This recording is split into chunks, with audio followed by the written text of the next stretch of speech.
हरे कृष्णा कृष्ण कृष्ण हरे हरे, हरे राम राम राम हरे हरे।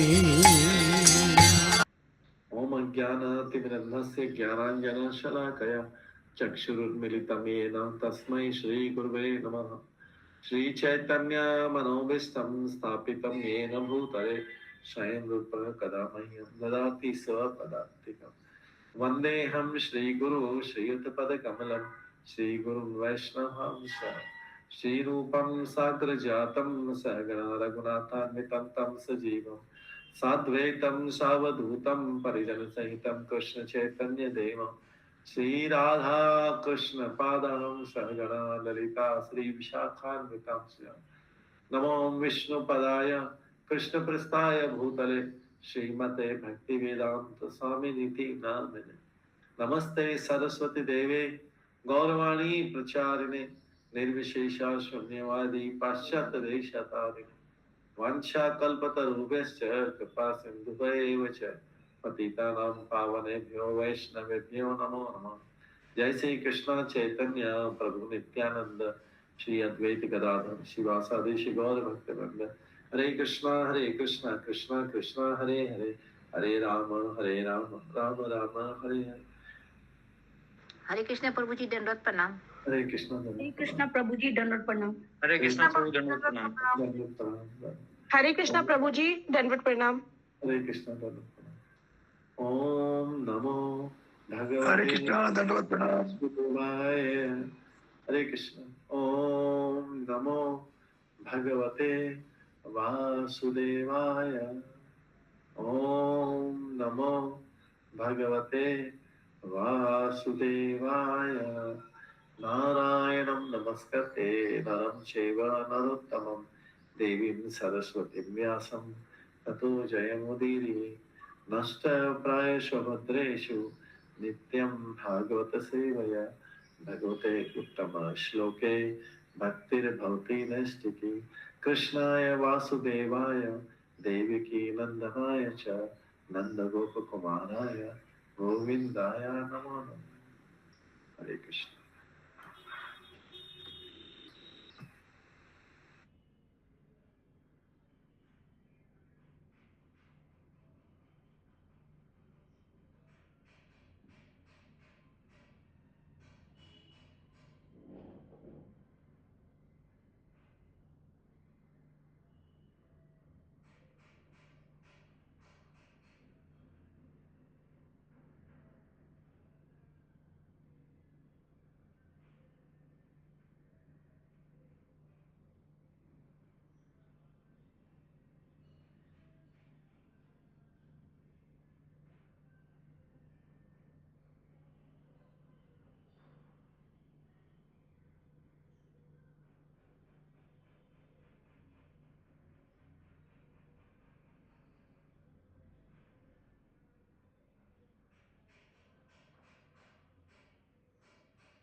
आवाज नहीं आ रहा है ना? नहीं आ रहे। हाँ प्रभु जी है ही नहीं अभी लग रहा है वो आ गया। लीव हो गए थे क्या? हरे कृष्ण। प्रणाम प्रभु जी दंडवत प्रणाम।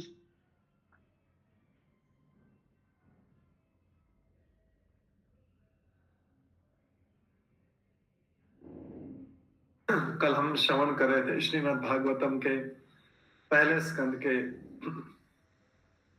13वें अध्याय से श्रवण कर रहे थे, 30 चैप्टर से, जिसका नाम है धृतराष्ट्र द्वारा गृह त्याग। कल हमने श्रवण किया था 28वें श्लोक से श्रवण किया था और उसके बाद में 28वें श्लोक से प्रारंभ किया था। 28, 29 में हमने श्रवण किया था कि किस प्रकार से धृतराष्ट्र जो है किसी को बिना बताए रात्रि में घर से निकल गए। उसके पश्चात साथ साथ में उनकी पतिव्रता पतिव्रता पत्नी परम साध्वी गांधारी ने देखा कि जब उनके पति हिमालय की तरफ जा रहे हैं तो वह भी अपने पति के पीछे पीछे चल पड़ी। और जब अगले दिन सुबह युधिष्ठिर महाराज ने देखा कि धृतराष्ट्र नहीं है तो उन्होंने संजय से पूछा, ए संजय, हमारे वृद्ध तथा अंधे ताऊ कहाँ हैं?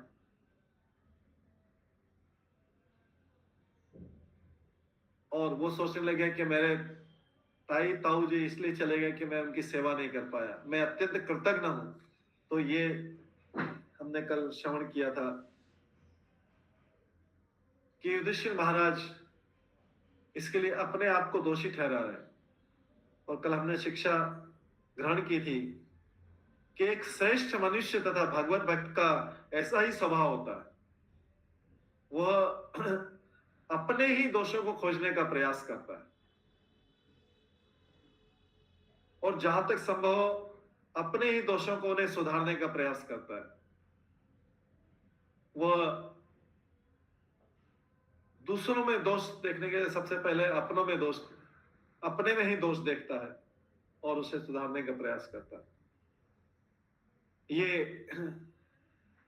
वो युधिष्ठिर महाराज सोच रहे हैं कि मैंने धृतराष्ट्र की, अपने ताऊ जी धृतराष्ट्र की और ताई जी गांधारी की सेवा पूरी तरह से नहीं की, शायद इसलिए छोड़ के चले गए।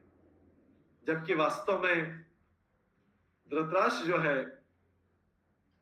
अपने छोटे भाई विदुर के द्वारा दी गई शिक्षाओं के कारण छोड़ के गए थे। और विदुर ने बहुत कठोर शब्दों में अपने बड़े भाई धृतराष्ट्र को घर छोड़ने का सलाह दी थी। और उस सलाह हमने देखा था बहुत कठोर शब्दों में दी थी। तो कई बार लोगों को लगता है कि भक्त लोग कठोर नहीं होते हैं। चैतन्य महाप्रभु के एग्जाम्पल में आता है कि भक्त जो है कई बार चट्टान से भी ज्यादा कठोर होते हैं और कई बार रोज से ज्यादा, गुलाब से ज्यादा कोमल होते हैं। ये दोनों स्वभाव उनका होता है। तो यहां पर हमने देखा कि विदुर ने जिस प्रकार के शब्द यूज किए थे, वो शब्द ऐसा लगता है कि वो भक्तों के साथ यूज नहीं करना चाहिए, लेकिन विदुर ने जो शब्द यूज किए थे वो इसलिए किए थे कि धृतराष्ट्र को समझ में नहीं आ रहा था। धृतराष्ट्र को समझ में नहीं आ रहा था कि अब स्थिति कितनी गंभीर है, कितनी बुरी तरीके से धृतराष्ट्र भौतिक जगत में आ सकता था। किसी भौतिक जगत में पूरी तरह डूबे हुए आसक्त व्यक्ति को निकालने के लिए ये शब्द हैं जो विदुर ने यूज किए थे। उनको काफी देर से उपदेश दे रहे थे विदुर, और उनको स्पष्ट बोल दिया कि आपके सारे रिलेटिव्स तो मर चुके हैं, दूर चले गए, आप स्वयं का भी अधिकांश जीवन व्यतीत हो गया। अब आपके शरीर को बुढ़ापे ने भी आधा बचा, आप पराये घर में पड़े हुए हैं, आप जन्म से अंधे रहे हैं और आप हाल में कुछ बहरे भी हो गए और आपकी स्मृति भी कम हो गई है और आपकी बुद्धि भी विचलित हो गई। ये किसी को बोला जाए कि बुद्धि भी डिस्टर्ब हो गई, आप बहरे भी होगा, आप अंधे भी हैं, बुरा मान जाएगा। आपकी स्मृति, आपकी बुद्धि विचलित, आपके दांत भी हिल चुके हैं, आपका लीवर भी खराब हो चुका है, यकृत भी खराब हो चुका है और आपके कफ निकल रहा है। और उसके बाद और भी कठोर शब्दों में बोलते हैं, ओ प्राणी में जीवित रहने की कितनी प्रबल इच्छा है, निश्चय ही आप एक घरेलू कुत्ते की भांति रह रहे हैं और भीम द्वारा दिए गए जूठन को खा। ये कठोर शब्दों के बाद में इससे पहले सॉफ्ट शब्द भी बोले थे, लेकिन उसको फर्क नहीं पड़ा। धृतराष्ट्र उन्हीं के बड़े भाई को ये शब्द बोले जाए और इस प्रकार उसके कहने पर तब जाके धृतराष्ट्र जो है आगे बढ़े। धृतराष्ट्र ने फिर दृढ़ निश्चय किया कि मुझे घर छोड़ देना चाहिए। उसके पश्चात उनकी पत्नी गांधारी भी पीछे पीछे गई। हालांकि युधिष्ठिर महाराज ने सुबह उठ के देखा कि उनके ताऊजी ताई चले गए, तो वो उसके लिए अपने आप को दोष दे रहे हैं, स्वयं को दोष दे रहे हैं, मेरे कारण, क्योंकि मैंने सेवा नहीं की। पूरा दोष अपने ऊपर ले रहे हैं। वास्तव में विदुर के कहने पर, जो उनका छोटा भाई विदुर के इन दृढ़ वचनों को सुन के, कई बार भौतिक जगत में आसक्त व्यक्ति के लिए ऐसे कठोर शब्दों की आवश्यकता है। नहीं तो इस संसार की आसक्ति जो है, आसक्ति से छूटना व्यक्ति के लिए मुश्किल है, क्योंकि सॉफ्ट शब्दों में, जो नम्र शब्दों में, तो भगवान भी बोल चुके हैं, पूरी भागवत गीता बोल चुके हैं, भागवतम पूरी बोल चुके हैं। तो भगवान के किसी ऐसे प्रतिनिधि की जरूरत है कि जो आगे कठोर शब्दों में उसको बोला, जो विदुर ने किया।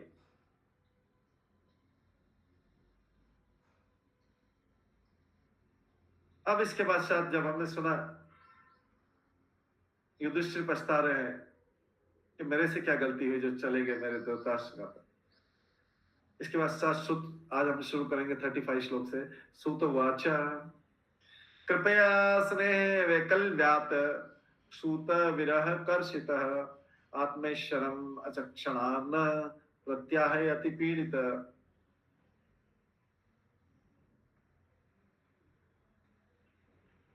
सुत गोस्वामी ने कहा, करुणा तथा मानसिक क्षोभ के कारण संजय अपने स्वामी धृतराष्ट्र को न देखने से अत्यंत दुखी थे। अतः वे महाराज युधिष्ठिर को ठीक से उत्तर न दे सके, क्योंकि युधिष्ठिर ने पूछा संजय से, कहां गए तुम्हारे स्वामी धृतराष्ट्र कहां गए? मेरे ताऊ और तुम्हारे स्वामी। संजय उनका सचिव था। इसी संजय ने धृतराष्ट्र को भागवत गीता सुनाई थी। तो संजय को भी नहीं पता लगा कि कहां चले गए। वे धृतराष्ट्र के प्रति करुणामय थे। धृतराष्ट्र बिना जानकर कि घर से चले गए तो संजय के शोक का भी नहीं ठिकाना रहा। वे धृतराष्ट्र के प्रति अत्यंत करुणामय थे, क्योंकि कुरुक्षेत्र युद्ध में जुए में वे सर्वस्व सारे पुरुष तथा धन हार चुके थे। युधिष्ठिर महाराज के बारे में बताया जा रहा है। युधिष्ठिर महाराज शोक में थे। वे कुरुक्षेत्र युद्ध में जुए में सर्वस्व सारे पुरुष तथा धन हार चुके थे। अंत में राजा तथा रानी को हताशा में घर छोड़ देना पड़ा। उन्होंने इस परिस्थिति का अपना अध्ययन अपने ढंग से किया। उन्हें ज्ञात नहीं था कि विदुर द्वारा धृतराष्ट्र को अंतर्दृष्टि जगाई जा चुकी। युधिष्ठिर को पता नहीं था कि ये सारा काम विदुर, महात्मा विदुर ने उनकी अंतर्दृष्टि जगा दी। तो कई बार बहुत ज्यादा कठोर शब्दों की जरूरत पड़ती है। हम भागवत गीता, भागवतम में भी देखे गए।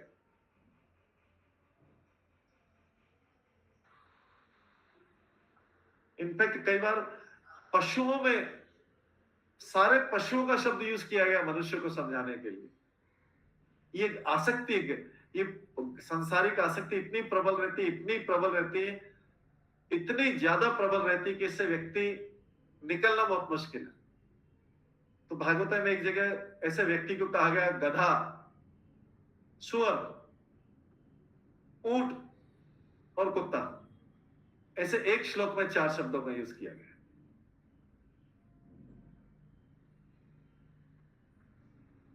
क्योंकि भगवान ये सबके कल्याण के लिए कर रहे हैं, तो किसी को ये नहीं समझना चाहिए कि कुछ को अपमानजनक, उसको उस आसक्ति से बाहर, जब तक ऐसे कठोर शब्द उसके हृदय पे नहीं पड़ेंगे, हृदय पर चोट नहीं करेंगे, तब तक व्यक्ति भौतिक आसक्ति से बाहर नहीं निकलेगा। कई बार व्यक्ति आपस में बातचीत करते हैं तो बोलते हैं, अरे आपने ऐसी बात बोल दी, हार्ट में लग गई, हार्ट में लग गई ऐसी। तो भक्ति के लिए ऐसी बात होनी चाहिए जो हार्ट में लगे, क्योंकि तभी आसक्ति छूट सकती है। ऐसे हार्ट को आनंद देने वाली शब्द होते हैं तो व्यक्ति बहुत ही संसार में ही रहेगा। ऐसे शब्द जो हार्ट को आनंद देते रहे, बहुत मजा आ रहा है, बहुत मजा आ रहा है संसार में, तो ऐसे आनंद देते रहेंगे तो व्यक्ति कभी संसार से निकलेगा। तो कोई व्यक्ति बोले हार्ट में लग गई, तो वही वाली बात, मतलब उसको वही बात सुनी उसने, बाकी चीज सुनी नहीं। तो यहाँ पर ऐसे कठोर शब्दों का यूज किया गया। ये विदुर ने जो कठोर शब्दों का यूज किया, अपने स्वार्थ के लिए नहीं किया। कठोर शब्द का उपयोग, दुरुपयोग तब होता है जब व्यक्ति अपने स्वार्थ के लिए यूज करे।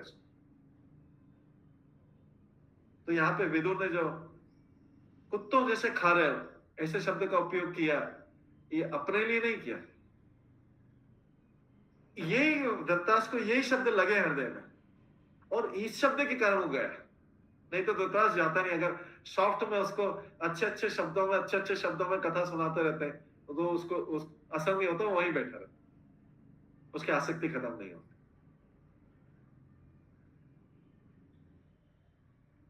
वो इस प्रकार के चापलूसी वाले और फ्लैटरिंग वाले शब्द जो है संसार में यूज होते हैं। किसी को किसी से काम निकालना रहता है तो ऐसे चापलूसी वाले फ्लैटरिंग वाले शब्द होते हैं। लेकिन जहां तक उपदेश की बात है, नारद मुनि ने भी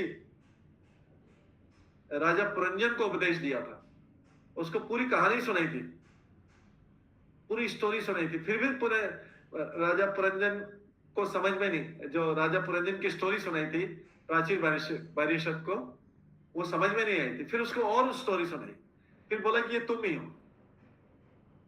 उसको एक बकरा और बकरी की कहानी सुनी, फिर बोला ये तुम ही। एक राजा को ऐसा बोला, तब जाके वो समझ में आया। तो कई बार भौतिक आसक्ति छुड़ाने के लिए बहुत कठोर शब्दों का नहीं चाहते हुए उपयोग हो। इसको अपशब्द भी नहीं बोला जाएगा, ये पशुओं से तुलना की गई, जिससे क्या है कि व्यक्ति आसक्ति से छूट पाए, नहीं तो नहीं छूट पाएगा। तो शुद्ध गोस्वामी इन शब्दों को सुनकर धृतराष्ट्र छोड़ के चले गए थे और विदुर चाहते थे कि वो घर की ऐसी आसक्ति को छोड़े। उसके बाद में संजय भी दुखी हुए, युधिष्ठिर भी दुखी थे, किंतु युधिष्ठिर को पता नहीं था कि विदुर ने उनकी धृतराष्ट्र की अंतर शक्ति को जगा दिया है, अंतर्दृष्टि को जगा दिया है।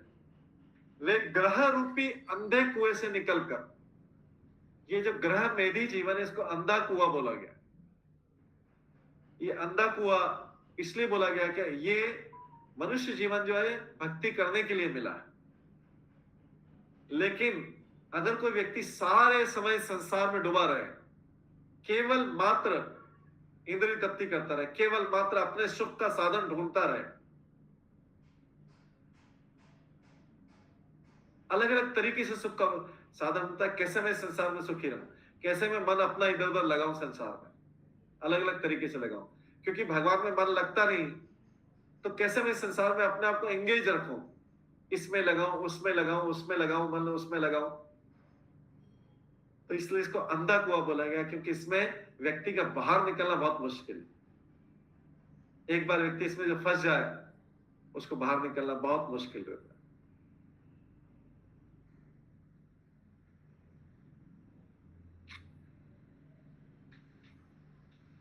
उसको कुछ न कुछ इंटरटेन के रूप में, इंद्रियों को आनंद देने वाली चीजें वो कुछ न कुछ ढूंढता रहता है।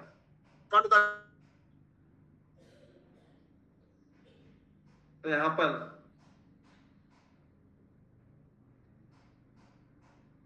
वे ग्रह रूपी अंधे कुएं से निकलकर श्रेष्ठता जीवन बिताने के लिए घर छोड़ गए। जब तक किसी को इस जीवन के त्याग के पश्चात श्रेष्ठ जीवन की आशा नहीं होती, तब तक वो केवल कृत्रिम वेश में अपने घर से बाहर निकलकर सन्यासी जीवन में चिपका नहीं रह सकता। कई लोग क्या करते हैं, घर गृहस्थ जीवन से इतना दुखी हो जाते हैं तो सेफ्रॉन कलर पहन के बाहर निकल जाते हैं, कृत्रिम वस्त्र पहनकर बाहर निकल जाते हैं, तब भी त्याग नहीं होता, क्योंकि उनकी आसक्ति बनी हुई है। अगर किसी की ऐसी आसक्ति बनी हुई है तो चाहे वो सेफ्रॉन कलर पहन ले, चाहे 32-64 माला कर ले, 16 माला कर ले, चाहे और भी कोई प्रयास कर ले, जब तक उसकी आसक्ति बनी हुई है तब तक उसका भगवान में मन नहीं लगेगा। तो यहां पर विदुर ने धृतराष्ट्र की आसक्ति ऐसे कठोर शब्दों से खत्म की।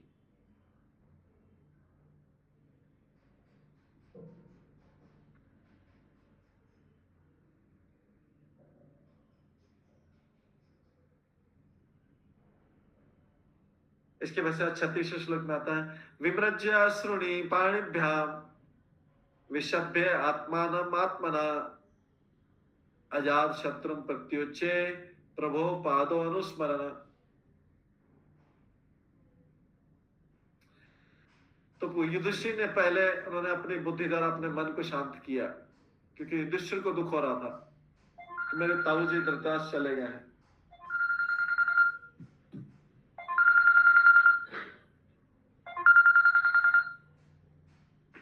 मेरे ताऊजी धृतराष्ट्र चले गए हैं।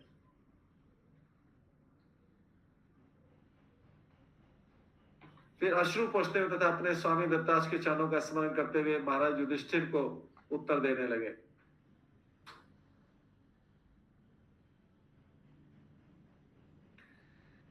संजय वाचा, फिर संजय बोलते हैं, संजय युधिष्ठिर को उत्तर देते हैं, ना हम वेद व्यवसितम पित्रो, ना हम वेद व्यवसितम पित्रो व कुलनंदन, गांधार्या वा महाबाहो मूषित अस्मि महात्मभिः।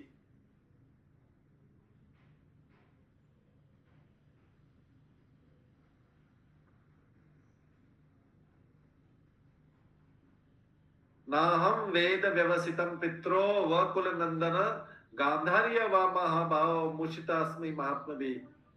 संजय ने कहा, हे कुरुवंशी, युधिष्ठिर से बोलता है, मुझे आपके दोनों ताऊओं तथा गांधारी के संकल्प में कुछ भी पता नहीं। दोनों ताऊ नहीं थे, एक चाचा थे, एक ताऊ थे।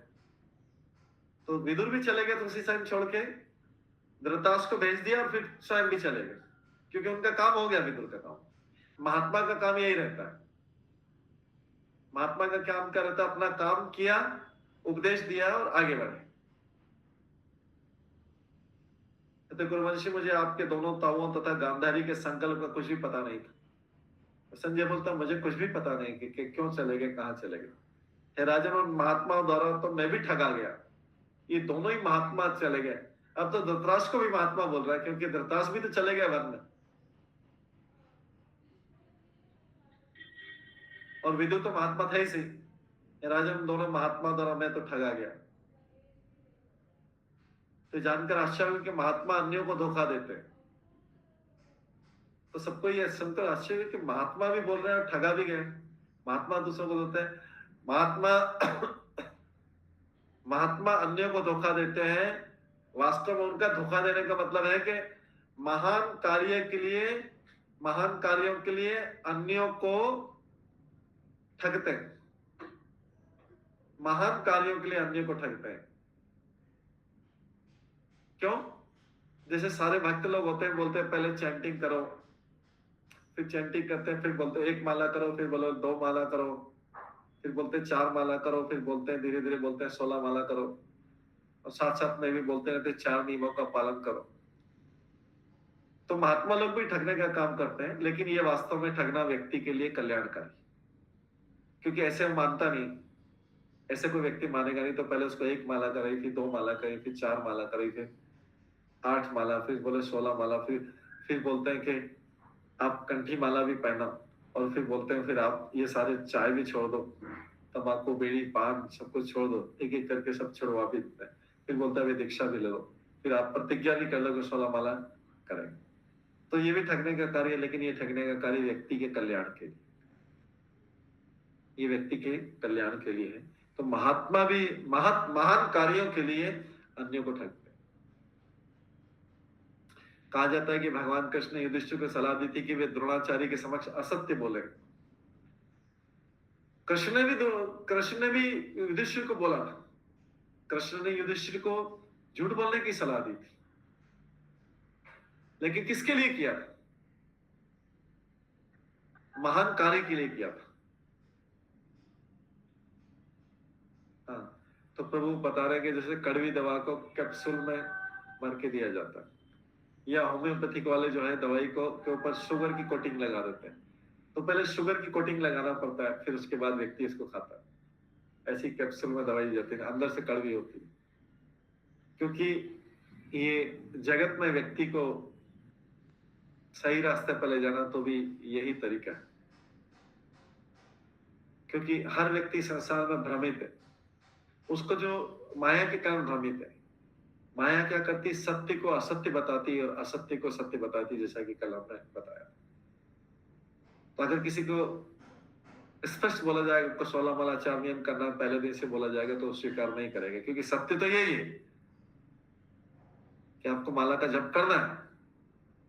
सत्य तो यही 4 नियमों का पालन करना है, लेकिन पहले दिन नहीं बता के उसको धीरे धीरे धीरे किया जाए। ये उसी के कल्याण के लिए। तो ये जो था धृतराष्ट्र और विदुर, ये दोनों चले गए और संजय बोलता है मैं तो ठगा गया इन दोनों महात्माओं से। संजय ने कभी सोचा भी नहीं था कि धृतराष्ट्र जो उनके स्वामी हैं, वो तो धृतराष्ट्र को तो उन्होंने पूरी भागवत गीता सुनाई थी, वो ऐसे चुपचाप बिना बताए चले जाए। संजय को भी पता नहीं लगा। ऐसे ही सनातन गोस्वामी, जब सनातन गोस्वामी जो है वृंदावन गए थे तो वहां के नवाब को से छुप के चले गए थे, निकल गए। पहरेदार को थोड़ा बातचीत की, उसको कुछ दिया और निकल गए थे। तो कई बार भगवत भक्ति के लिए व्यक्ति को बचने के लिए, संसार से बचने के लिए कुछ ऐसे उपाय भी करने पड़ते हैं, किसी महान उद्देश्य के लिए। अल्टीमेट उद्देश्य है भगवत प्राप्ति। उधर कुछ चीटिंग नहीं कर सकते। भगवत प्राप्ति, भगवान की प्राप्ति। सांसारिक लोग भगवान को चीट करते हैं और इधर संसार में रहते हैं। भगवान को चीट करके संसार में रहने का प्रयास करते हैं, जबकि भक्त जो होते हैं संसार से निकलने के लिए हो सकता है कुछ चीटिंग, बाहर निकलने के लिए कुछ चीटिंग कर रहे हैं, लेकिन अल्टीमेटली उनका उद्देश्य रहता है भगवत प्राप्ति।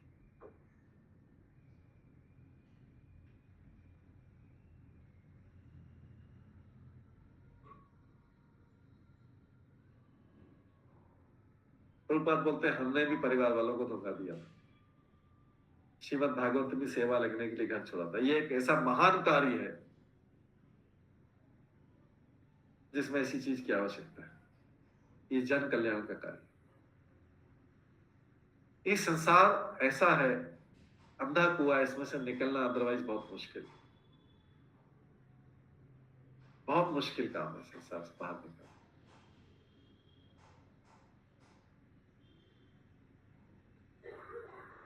आगे 38वें श्लोक में आता है, अथा जगाम भगवान नारद सतम गुरु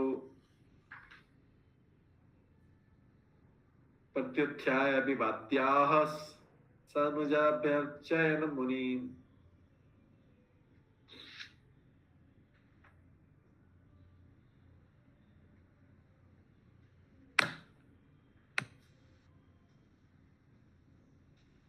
अब संजय इस प्रकार बोल रहे हैं तो शक्ति संपन्न देवी पुरुष श्री नारद अपना तंबूरा लिए वहां प्रकट हो गए। ये सब जब दुख का वातावरण चल रहा था कि धृतराष्ट्र कहां गए, धृतराष्ट्र कहां गए, तो उसी समय नारद मुनि अपनी वीणा बजाते उधर आ गए।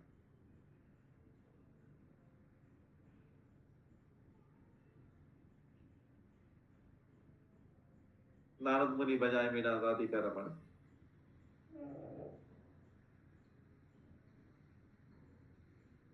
तो नारद मुनि आ गए। देवर्षि नारद को वहां पर, यहाँ पर भगवान कहा गया क्योंकि भगवान के परम विश्वसनीय भक्त हैं। जो लोग भगवान की प्रेमा भक्ति में लगे रहते हैं, जो लोग भगवान की प्रेमा भक्ति में लगे रहते हैं और उनके विश्वास पात्र बन जाते हैं, उनकी स्थिति या उनका सम्मान भगवान जैसा किया जाता है। वो भगवान नहीं है, लेकिन उनका सम्मान भगवान के लिए किया जाता है, क्योंकि भगवान के इतने विश्वास पात्र बन गए कि भगवान ने उनको सब कुछ अपनी शक्ति दे दी। नारद मुनि ने को भगवान ने अपनी शक्ति दे दी, भक्त आवेश अवतार। जिसको आपको भक्त बनाना बना लो, आप जिसको बोलोगे भक्त बन जाए। भगवान उसमें इंटरफेयर नहीं करते। नारद मुनि किसी गलत व्यक्ति को भी बोल देंगे कि आपको भक्त बना। नारद मुनि ने मृगरारी को भक्त बना दिया था, जो पशुओं को मार के खाता था, उसको बोल दिया, उसको सिखा दिया, उसको भक्त बना दिया। नारद मुनि ने नल कुबेर मणिगिरी को भक्त बना दिया, शराबी थे जब। तो नारद मुनि को भगवान ने ऐसी शक्ति दे रखी है कि नारद मुनि जिसको बोले भक्त बना देते।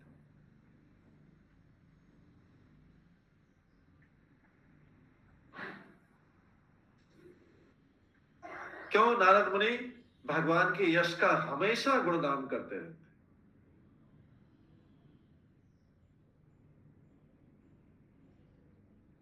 वास्तव में यहाँ पे लिखा, प्रभुपाद लिखते हैं कि कोई भी वास्तव में अभक्त नहीं है। अभक्त कोई भी बन के आत्मा कभी भी अभक्त नहीं है। कोई भी आत्मा अभक्त नहीं है। लेकिन क्या है कि वो यहाँ इस भौतिक जगत में आके वो अभक्त या नास्तिक बन गया, क्योंकि वो इस भौतिक जगत में प्रभावित हो गया, माया के प्रभाव के कारण प्रभावित हो गया, इसलिए वो पागल हो गया, इसलिए वो नास्तिक हो गया, इसलिए वो नास्तिक हो गया, भौतिक जगत से प्रभावित हो गया। वास्तव में कोई भी आत्मा अभक्त नहीं है।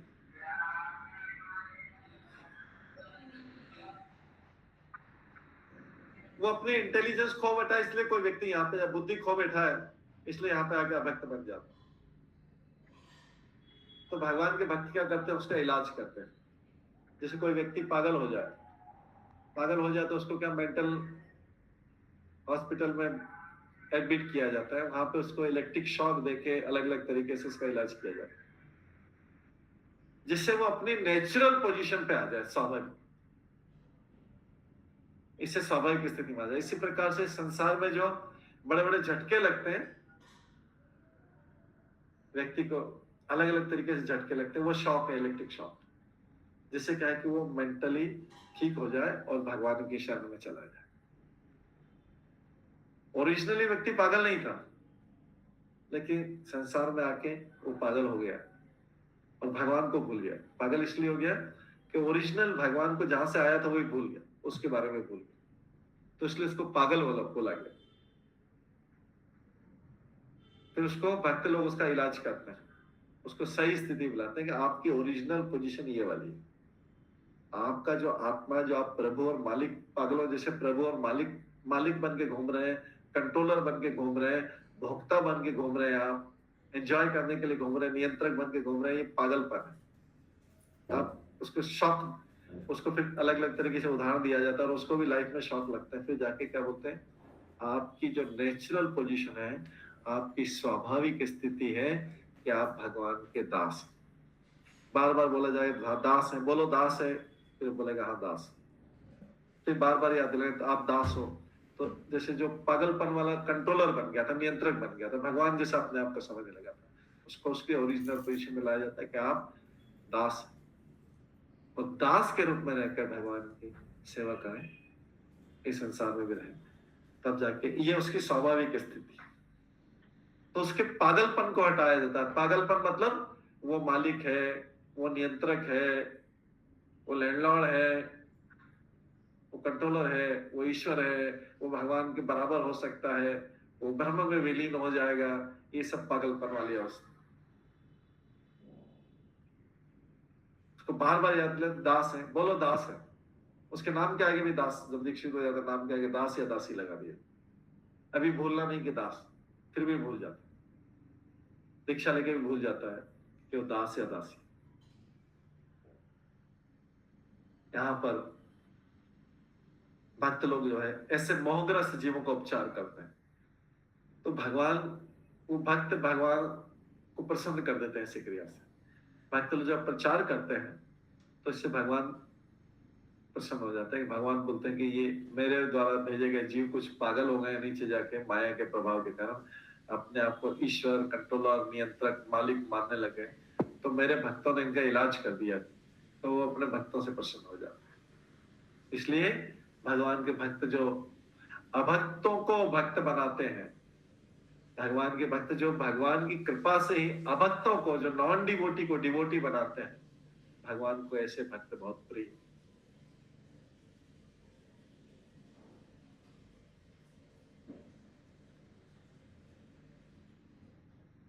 तो अभी यहाँ पे नारद मुनि वीणा बजाते हुए आ गए थे।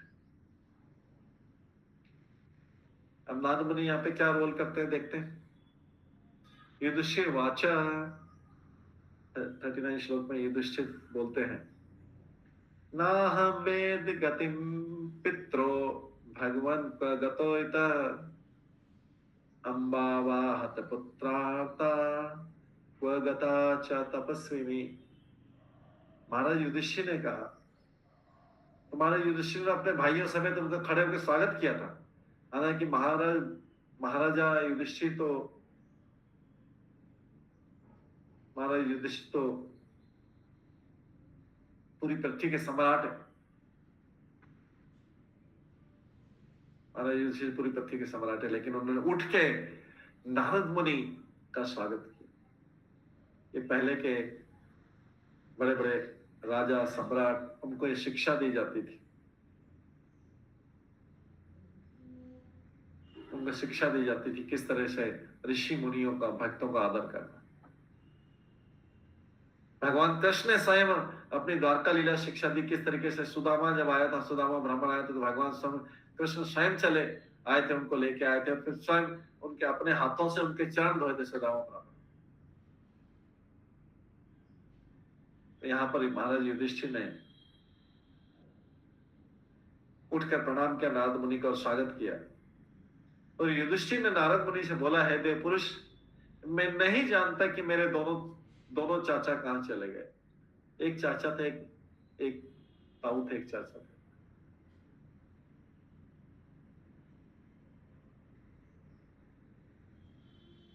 इस हमने बुक में जो आ रहा है मामा लिखा है, ये एक्चुअली क्या है कि ये सब ट्रांसलेटेड है, उसमें सब गूगल वाले को चाचा मामा एक जैसे लगते हैं। एक मैटरनल अंकल है, एक अंकल है। तो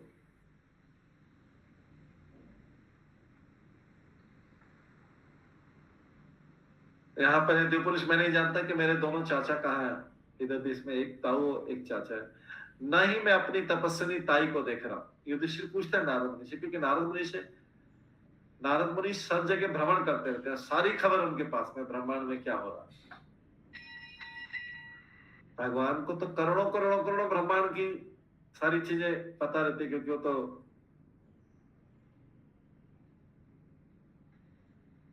भूत वर्तमान और भविष्य तीनों को जानते हैं। नारद मुनि में जिस लोक में रहते हैं, जिस ब्रह्मांड में रहते हैं, उस ब्रह्मांड के बारे में उनको पता है। नारद कि भगवान की शक्ति से पता है। भगवान को करोड़ों ब्रह्मांड के बारे में पता है, लेकिन नारद मुनि तीनों जगह घूमते रहते हैं। उनको एक जगह वर्णन भी आता है कि नारद मुनि को जो है भ्रमण करते हैं तो उनको भूत वर्तमान, पास्ट, प्रेजेंट और फ्यूचर सब पता है। हालांकि अभी नारद मुनि वहां धृतराष्ट्र के पास गए नहीं, लेकिन उनको पता है कि धृतराष्ट्र कहां पे है, वो आगे बताएंगे। तो जब युधिष्ठिर महाराज पूछते हैं कि देव पुरुष, मैं नहीं जानता कि मेरे दोनों चाचा कहाँ हैं, नहीं मैं अपनी उन तपस्वी ताई को देख रहा हूं जो अपने समस्त पुत्रों की क्षति के कारण शोक से व्याकुल थी। तो तात्पर्य महात्मा तथा भगवत भक्त के रूप में महाराज युधिष्ठिर सदैव अपनी ताई की महान क्षति तथा तपस्विनी के रूप में उनके कष्टों के प्रति सदैव जागरूक रहे। महाराज युधिष्ठिर ने हालांकि युद्ध किया था और धृतराष्ट्र गांधारी के पुत्रों का वध किया था, लेकिन फिर भी गांधारी के प्रति बहुत संवेदनशील थे कि मैंने ही इनके पुत्रों को क्षति पहुंचा। युधिष्ठिर को हमेशा एक ग्लानि रही कि मैंने इनके 100 पुत्रों को मारा, वध किया।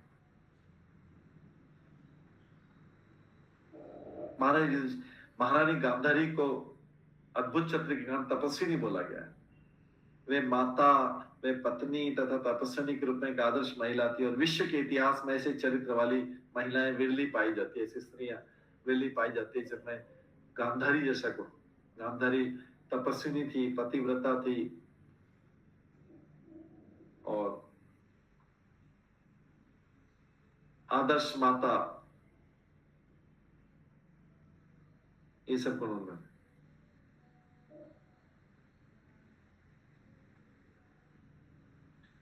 ये नारद मुनि से पूछ रहे हैं युधिष्ठिर महाराज कि मेरे चाचा उताऊ कहां चले गए।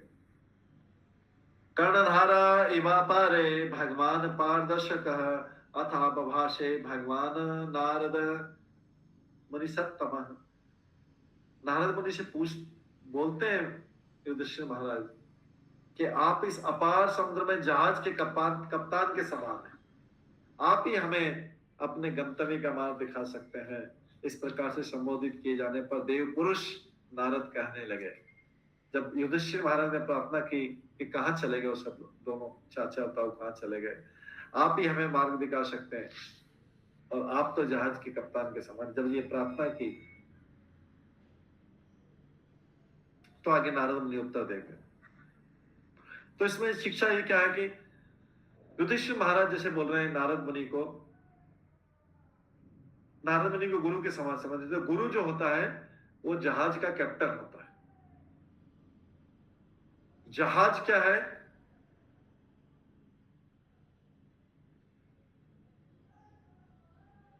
जहाज भगवान नाम, भगवान का चरित्र, ये सब है। भगवत नाम भी समझते हैं, जहाज भगवान नाम के समान है। गुरु उस जहाज को चला रहा है, वो कैप्टन के समान है, जहाज के कैप्टन के समान है। और ये जहाज जाएगा कहां? जहाज इस भव सागर से पार ले जाएगा। जहाज भव सागर से पार जाए, कहां ले जाएगा? पार करके भागवत धाम। तो डेस्टिनेशन है जहाज का, डेस्टिनेशन है भगवत धाम या भगवान का प्रेम, कृष्ण प्रेम या भगवत धाम, कृष्ण धाम या कृष्ण प्रेम। जहाज का कैप्टन है गुरु। और ये जो सागर है पूरा, ये भाव सागर है, संसार का सागर है। जिस सागर में जहाज चल रहा है और कैप्टन क्या कर रहा है? सबको एक एक रस्सी फेंक रहा है।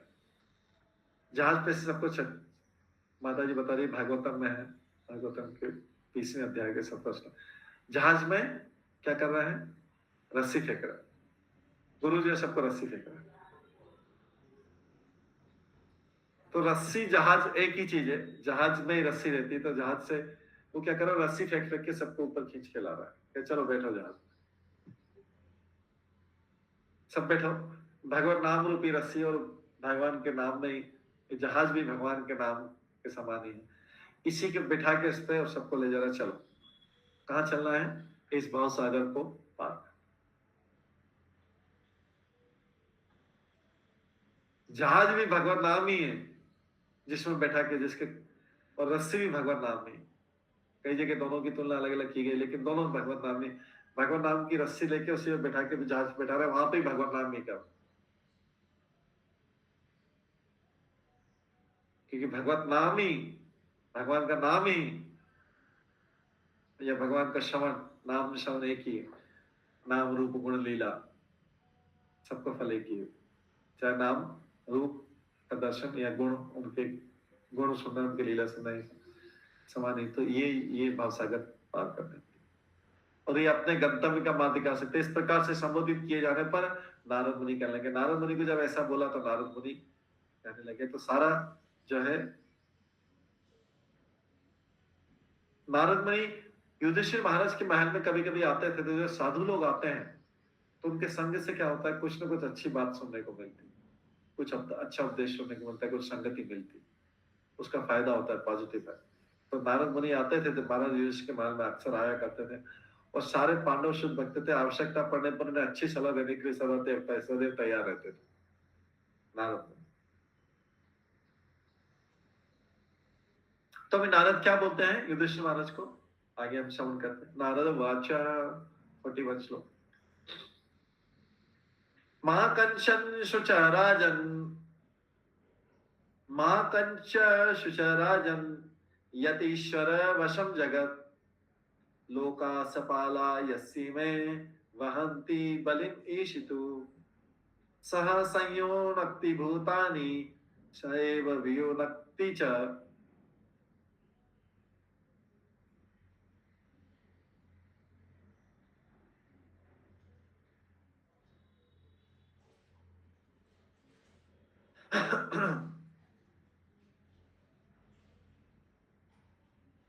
श्री नारद ने कहा, अब नारद मुनि क्या बोल रहे हैं? युधिष्ठिर को है, धर्मराज आप किसी के लिए शोक मत करो, क्योंकि सारे लोग परमेश्वर के अधीन है। युधिष्ठिर शोक किस लिए कर रहा था? धृतराष्ट्र ताऊ और ताई चले गए थे, और विदुर भी चाचा भी चले गए थे, छोड़ के चले गए थे महल। तो नारद मुनि बोले आप किसी के लिए शोक मत करो, क्योंकि सारे लोग ईश्वर के अधीन आते हैं। सारे जीव तथा उनके नेता अपनी रक्षा के लिए पूजा करते हैं। वे ही सबों को पास पास लाते हैं और उन्हें विलग करते हैं। आप किसी भी चीज का शोक मत करो, सारी चीजें परमेश्वर करवा रहा है, भगवान करवा रहा है। और सारे जीव अपनी रक्षा के लिए उन्हीं परमेश्वर को पूजते हैं। वही परमेश्वर सबको साथ साथ लाते हैं और वही परमेश्वर सबको अलग अलग करते हैं।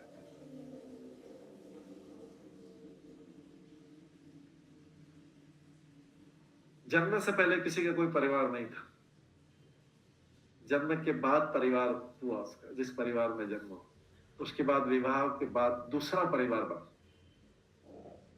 उस परिवार से एक ब्रांच निकल गई, एक अलग स्वतंत्र परिवार बन गया। फिर उसमें बच्चे हुए, वो फिर बच्चे उन्होंने एक अपना अलग परिवार बनाया। तो इस प्रकार और पहले वाले परिवार से विलग हो गया, पहले वाले परिवार से धीरे धीरे अलग। तो भगवान ऐसे परिवार 2-3 लोगों को जोड़ते हैं, 3-4 लोगों को मिला के एक परिवार बनता है। कहीं से एक आत्मा इधर से, एक आत्मा इधर से, एक आत्मा इधर से, एक आत्मा इधर से, सब परिवार बना। और उसके बाद फिर परिवार से आगे परिवार बनेगा तो वो दोनों आत्माएं चली जाएगी। जैसे किसी के पुत्र पुत्री हैं, विवाह के बाद वो बाहर चले गए, जॉब करने चले गए, तो वो परिवार से वो इस परिवार से उनका नाता कम हो गया, अभी जुड़े रहेंगे लेकिन नाता, अब उनसे अलग परिवार बनेगा, फिर उनसे अलग परिवार बनेगा। तो ये सब परमेश्वर के अधीन होता है। जैसे उदाहरण देते हैं कि एक प्याऊ पे गर्मी में जो प्याऊ वाटर हट रहती है, जहाँ पे लोग पानी पीने के लिए इकट्ठे होते हैं, प्याऊ पे कई पेडेस्ट्रियन, कई राहगीर इकट्ठे होते हैं वहां पे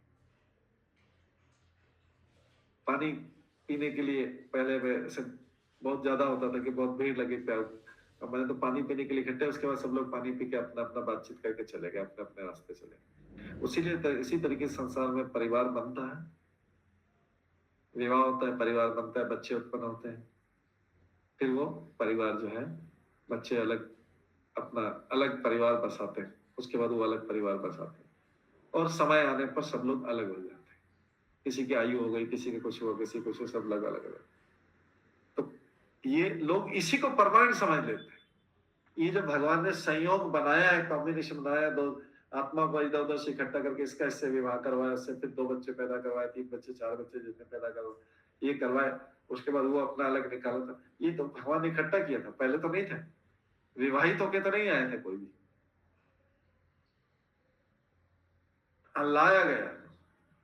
एक दूसरे को पहले जानते नहीं थे, जन्म से पहले तो जानते नहीं थे किसी को, ये तो लाया गया, अरेंजमेंट किया गया, उनको साथ साथ रखा गया, उन्होंने फिर बच्चे उत्पन्न किए, वो फिर बच्चे आगे बाहर चले गए,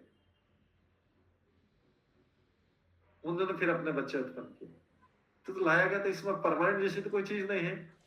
अगर कोई व्यक्ति इस तरीके से समझे कि परमानेंट तो कुछ भी नहीं है, ये तो लाए गए थे 2 लोग और इकट्ठा किया, फिर आगे जाके उन्होंने परिवार बनाया। लेकिन लोग इसको परमानेंट अरेंजमेंट मान लेते हैं।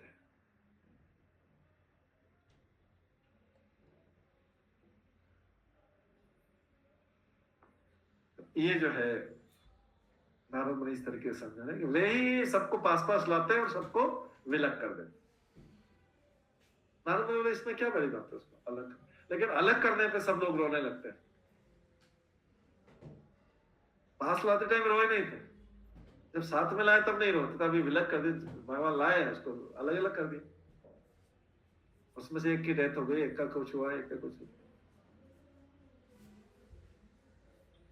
तो प्रत्येक जीव, नारद मुनि बता रहे कि प्रत्येक जीव जो है इस जगत में, या आध्यात्मिक जगत में परमेश्वर के अधीन है, वही इसको कंट्रोल करते हैं।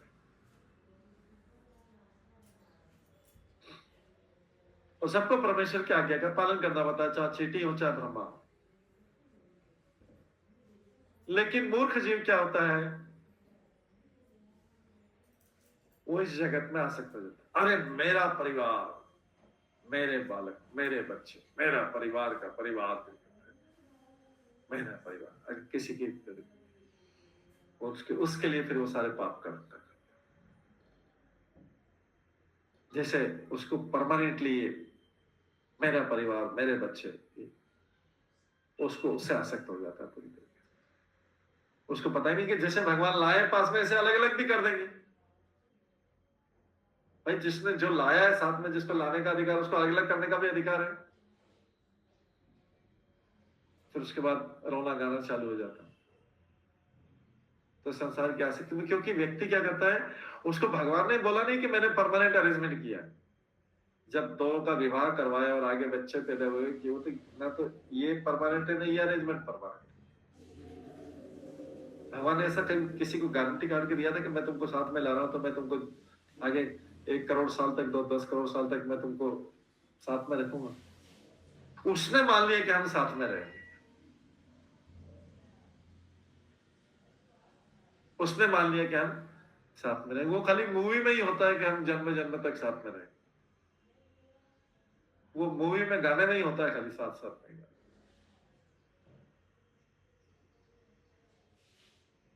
माया के प्रभाव का, तो भगवान ने, उनका अधिकार है, उन्होंने साथ साथ मिलाया, उसके बदल में अलग अलग कर दिया। किसी की मृत्यु हो गई, किसी की बीमारी हुई, किसी की डेथ, किसी कुछ हो, कोई इधर उधर शिफ्ट हो, बच्चे अलग हुए, वो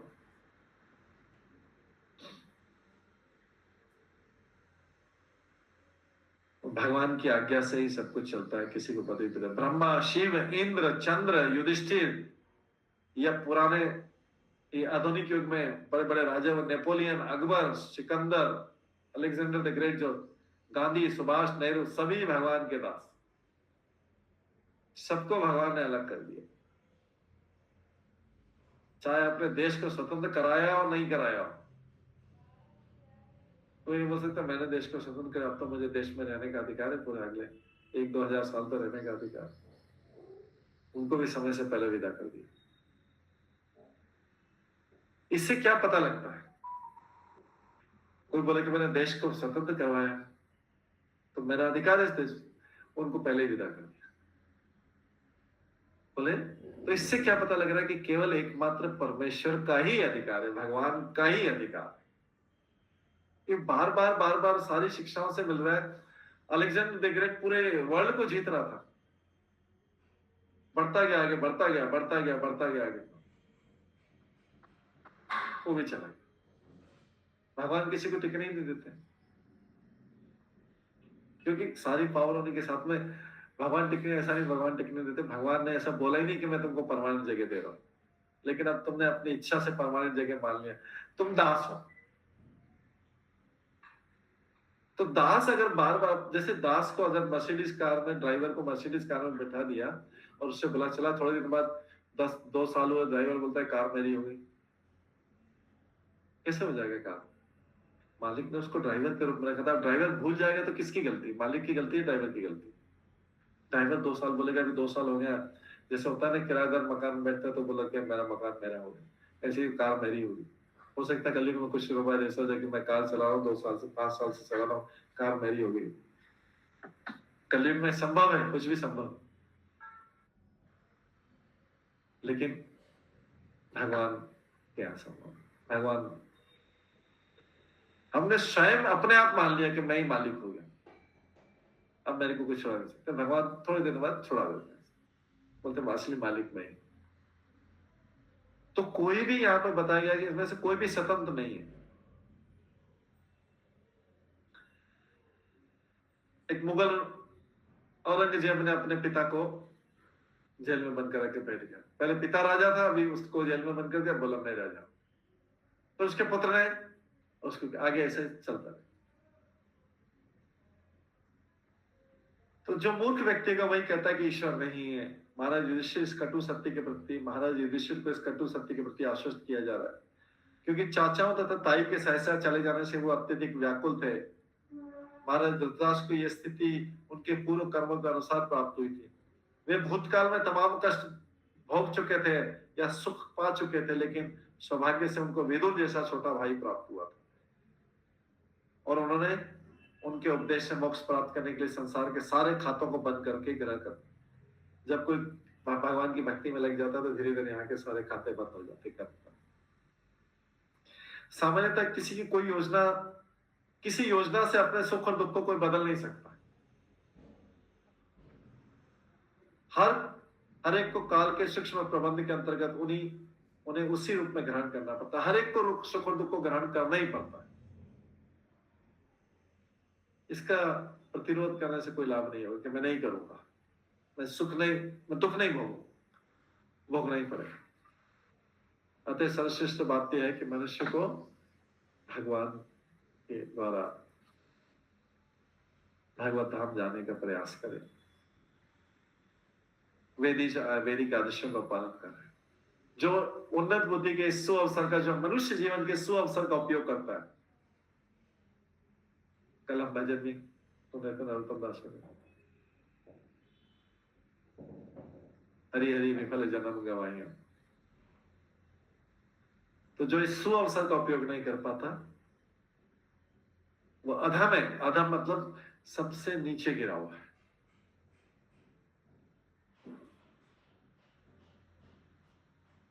उसके बाद अगले श्लोक में आता है यथा गावनसी प्रोता, 42 श्लोक है। यथा गावो नसी प्रोता तंत्याम बद्धा च दाम भी वात तंत्याम नाम भी बद्धा वहंति बलिमीशुतु। जिस प्रकार बैल एक लंबी रस्सी से नाक से नत्थी होकर बंधन में रहता है, बैलगाड़ी में बैल को बांधते हैं, उसकी नाक में रस्सी बांध देते हैं, नाक से रस्सी, फिर उसको जैसा चलाएंगे, इधर पीछे से मारेंगे, जैसा चलाएंगे वैसा चलेगा। उसी तरीके से मनुष्य भी बंधा हुआ, बस मनुष्य की रस्सी दिखाई नहीं दे रही, मनुष्य की रस्सी दिखाई नहीं दे रही। बैल की हम बांधते हैं इसलिए हमको रस्सी दिखाई दे रही, क्योंकि भौतिक तरीके से बांधी हुई। तो हम बैल को बांध के चला रहे हैं, हम सोचते हैं अरे मैं बैलगाड़ी चला रहा हूं, मैं बैल को हॉर्स को कंट्रोल कर सकता हूं, मैं लायन को कंट्रोल कर सकता हूं। ऐसे हमारे में भी बंधी हुई रस्सी, लेकिन हमारी वाली रस्सी दिखाई नहीं दे रही, हमको भी कोई चला रहा है ऐसे। जैसे बैल को चलाते हैं, बैलगाड़ी चलाते हैं, बुलक कार्ट, बैल की रास्ते में बाकी उसके बाद वो भाग नहीं सकता है क्योंकि नाक में रस्सी बांध दी। ऐसे ही सर्कस में भी एनिमल्स होते, चाहे लायन भी हो, अगर उसको कंट्रोल करा है इलेक्ट्रिक शॉक से किसी दूसरे कंट्रोल को भी क्रश नहीं कर सकता। तो मनुष्य सोच रहा है मैंने इतने सारे पशुओं को हमने जगत पे कंट्रोल कर दिया, ये पता नहीं कि मनुष्य की रस्सी बंधी हुई है, उसको भी कोई खींच के कर। वो आदेश है, वो है वैदिक आदेश। वैदिक आदेश से बनकर वो भी परमेश्वर के आदेशों का पालन करने के लिए बद्ध है। हमारे में वैदिक वेदों में लिखा है ये कर्म करोगे उसका परिणाम ये होगा, ये कर्म करोगे इसका परिणाम ये। तो कोई बदल सकता है क्या उसको?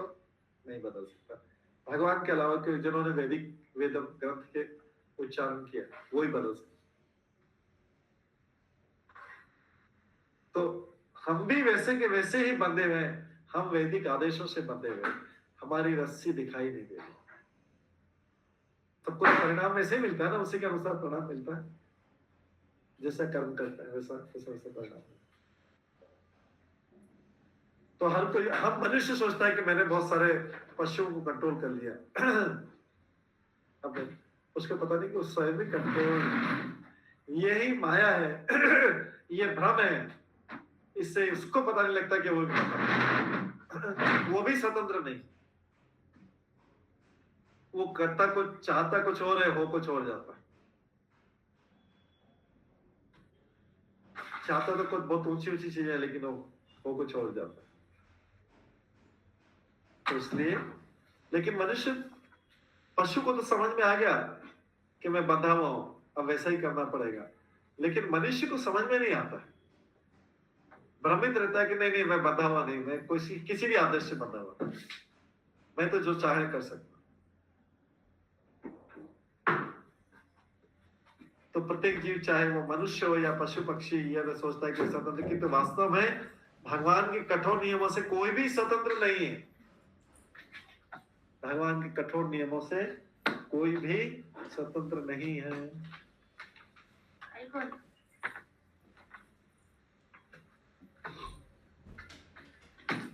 भगवान के नियम इतने कठोर है कि किसी भी परिस्थिति में उनका उल्लंघन नहीं किया जा सकता। हालांकि भगवान बहुत दयालु है, लेकिन उनके नियमों का उल्लंघन करने में वो प्रकृति बहुत क्रूरता से उसको दंड देती है। कई बार हम कईयों की सफरिंग देखते हैं ना, इतना, अरे भगवान इतना कष्ट क्यों दे रहा है, इतना कष्ट जिसकी तो कोई सीमा ही नहीं, इतने कष्ट दे रहे हैं। मैंने तो उसका जीवन भर कष्ट ही कष्ट में देखा, लेकिन वो प्रकृति के नियमों का अनुसार हुआ है।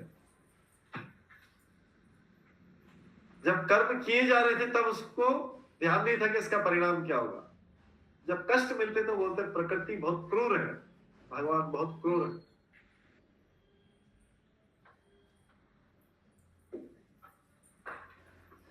दूर तो लोग मनुष्य निर्मित नियमों से बच सकते हैं, किंतु यहाँ के गवर्नमेंट के नियम से बच सकते हैं, लेकिन भगवान के नियमों से कोई भी बच नहीं सकता है। भगवान के नियमों में थोड़ा सा भी अगर किसी ने कर दिया, बचने का कोई उपाय नहीं। यहाँ के सीसीटीवी कैमरा से बच गए, लेकिन भगवान का जो सीसीटीवी है उसमें वो सीसीटीवी खाली शरीर की एक्टिविटी नहीं देख रहा, वो अंदर घुस के मन में क्या सोच रहा है उसको भी देख ले। मन का क्या प्लान चल रहा है वो सीसीटीवी वहां तक जाता है, अभी क्या करने वाला है ये भी बात। तो ये जो है ईश्वर निमित्त में थोड़ा सा भी परिवर्तन करके सब लोग बस कष्ट का परिणाम देखते हैं। इसको कष्ट क्यों हो रहा है, इसको इतना कष्ट क्यों हो रहा है, ये इतना सफर क्यों कर रहा है, भगवान ने इतने सारे लोग हॉस्पिटल में क्यों, इतने सारे हॉस्पिटल क्यों भरे हैं, इतने लोगों को कैंसर क्यों है, इतने लोगों को इतनी पीड़ा क्यों है, इतने लोग तरफ है, इतने लोगों को कुष्ठ रोग लेप्रोसी क्यों है, इतने लोगों को क्यों। हिसाब किताब ऐसे देखने से पता नहीं लगेगा, भगवान के पास पूरा चिट्ठा है। ये लो, ये इसका पिछले 100 जन्म का हिसाब किताब। अब बताओ इसको दंड मिलना चाहिए था, नहीं मिलना चाहिए? तो व्यक्ति जब उसको पढ़ेगा बोला एकदम सही, ज्यादा ही मिलना था, आपने तो कम दिया।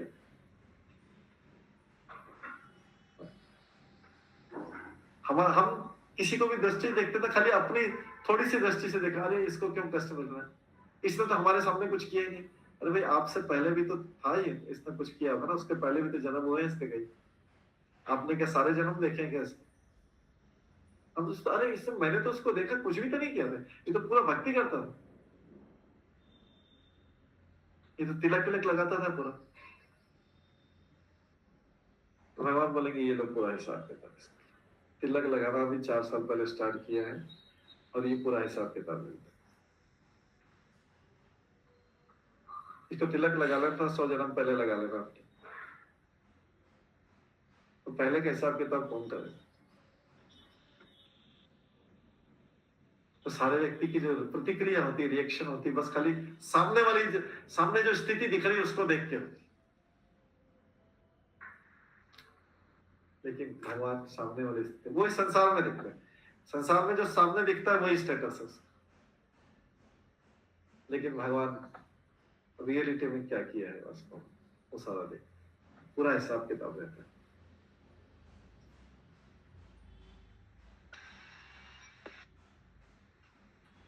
यहाँ पे कोई अच्छा वकील करके जीत भी सकता है केस, लेकिन भगवान के यहाँ पे केस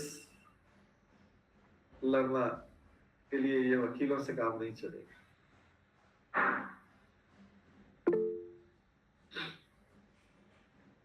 तारकनाथ तो आपका क्वेश्चन है? हाँ प्रभु, मैं संत पुरुष से ऐसा कुछ, हरे कृष्ण प्रभु, मैं संत पुरुष से ऐसे कुछ सुना हूँ कि अगर कोई भक्ति करता है तो वो दंड से बच जाता है। हाँ सही आपने सुना है, लेकिन भक्ति किस लेवल की होनी चाहिए? भक्ति बहुत उच्च लेवल की होनी चाहिए जिससे पापों का प्रतिकार किया जा सके। साधारण भक्ति से काम नहीं चलेगा, साधारण भक्ति से बहुत धीरे धीरे होगा। जैसे आपको पूरा पापों का पहाड़ खत्म करना है, पीछे का हमारे 100 जन्मों का पापों का पहाड़ है, तो ऐसे थोड़ी सी लकड़ी जला के, थोड़ी सी तीली जला के तो पहाड़ जलने में तो बहुत कई साल लग जाएंगे। उसके लिए पहाड़ में बड़ी आग लगानी पड़ेगी। तो पापों के पहाड़ में बड़ी आग लगाने के लिए भक्ति बहुत तीव्र होनी चाहिए, बहुत ऊंचे लेवल की होनी चाहिए, बहुत तेजी से की हुई होनी चाहिए, तब जाके पूरा पहाड़ जलेगा। नहीं तो अगर छोटी सी जला, छोटी सी भक्ति की, तो धीरे धीरे जल रहा है पहाड़। अभी तो पूरा पहाड़ है पापों का, धीरे धीरे धीरे जल रहा है। पूरा जलाने के लिए क्या करना पड़ेगा, अब बताइए, पूरा तेजी से जलाने के लिए सकते। अब अभी आप बोले प्रभु भक्ति तीव्र करना पड़ेगा, लेकिन इसका मतलब ये हुआ प्रभु कि इस जन्म में कोई चांसेस नहीं है। नहीं, भक्ति तीव्र क्यों नहीं कर सकते हैं इस जन्म में? किसने बोला है कि नहीं कर सकते भक्ति तीव्र? तो बहुत ज्यादा पाप का हम लोग के ऊपर है। हाँ, तो भक्ति भी तो उतनी तेज हो सकती है, उतनी तीव्र हो सकती है। भक्ति भी तीव्र हो सकती है। बड़े बड़े भक्तों ने भक्ति की, इसी एक ही जन्म में की है भक्ति। भगवान तो बोलते हैं कि जो है कि खाली नाम, भगवत नाम अपने आप में सफिशिएंट है। कई जगह तो लिखा है एक नाम भी सफिशिएंट है, एक नाम, लेकिन वो बहुत शुद्ध होना चाहिए। अभी हमारी भक्ति क्या है कि साइड वाली है, ऐसे साइड साइड में चल रही है। दूसरी चीजें भी चल रही, भक्ति भी चल रही, दूसरी चीजें भी चल रही, भक्ति चल रही। 80% दूसरी चीजें चल रही और 2 घंटा, 2.5 घंटा, 3 घंटा, 4 घंटा ये भक्ति चल रही। बाकी 20 घंटा तो पाप ही चल रहा है। हर कर्म में पाप है, कुछ न कुछ। क्लियरली पाप नहीं है तो भी छोटे छोटे पाप चल रहे हैं, जो भी पुण्य भी कर रहे हैं साथ में पाप ही है। तो इसके लिए क्या है कि पापों को क्षण करने के लिए, बहुत पापों का पहाड़ कम दूर करने के लिए बहुत तीव्र भक्ति, बहुत शुद्ध लेवल की भक्ति, सारी चीजों से ध्यान हटा के शुद्ध लेवल की भक्ति, तब जाके वो। अभी हमारा ध्यान तो कई जगह है संसार में, तो पार्ट में, साइड में पार्ट टाइम चल रहा है, फुल टाइम भक्ति नहीं है, पार्ट टाइम। तो इससे समय लगेगा। लेकिन जो ऐसा करते करते भी किसी समय जाके पूर्ण रूप से भगवान को समर्पित हो जाए, इसी जन्म में नहीं कर सकते। जरूरत है कि वैसे उतनी तीव्रता वाली, उतनी शुद्ध भक्ति करने की जरूरत, नहीं तो फिर धीरे धीरे कष्ट खत्म हो।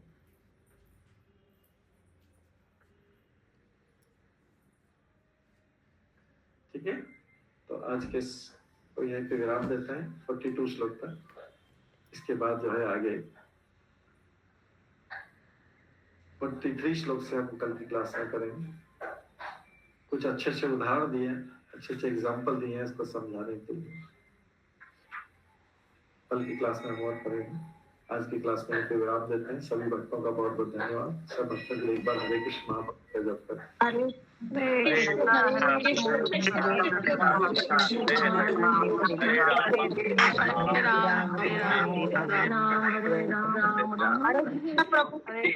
प्रभु सादर प्रणाम।